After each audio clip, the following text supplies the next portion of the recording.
folks, let me share my story. I was lucky enough to have a brilliant and passionate teacher who taught me to make a difference in the lives of others. And so it was from that moment that I knew I too wanted to be a teacher.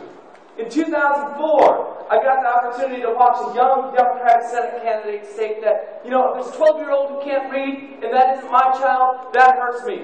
I am my brother's keeper. I am my sister's keeper. And it's that fundamental belief that we need to reclaim in this country. My own belief has been so beautifully and briefly stated. I can't wait until that man with that funny name runs for President of the United States. But first, I better make sure my kids know how to read. And so that's what I did. I threw myself completely into my teaching, but the issue was I didn't have any time to campaign. And then one bitter November morning, after a crushing defeat, I heard Karl Rove brag about, we out-hustled the Democrats.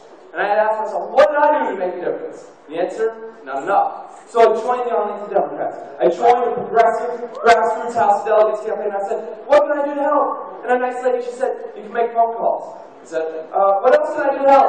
She said, you can make more phone calls. So I called, and I called, and I called, and I knocked, and I knocked, and I knocked. And after it was over, Mike Lieberman gave me a call. He said, kid, would you like to be a precinct captain? I said, yes. What's a precinct captain? He said, a precinct captain is somebody that makes phone calls, somebody that knocks on doors, somebody that gets to know the neighbors. I said, definitely.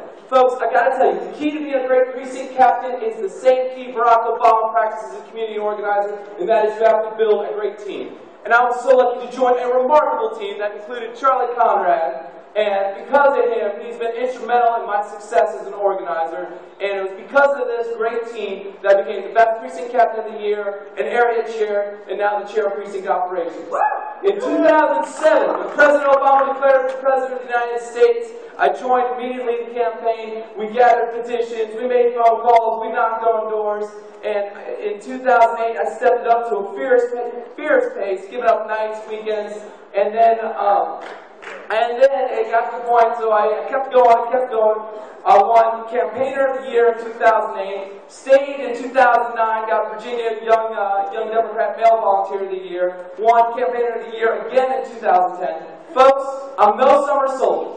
I've campaigned in the snows of January. I've campaigned in the 100-degree heat of July. I've campaigned when 4 TV cameras have been on me, and I've campaigned when only crickets have been chirping by my side. But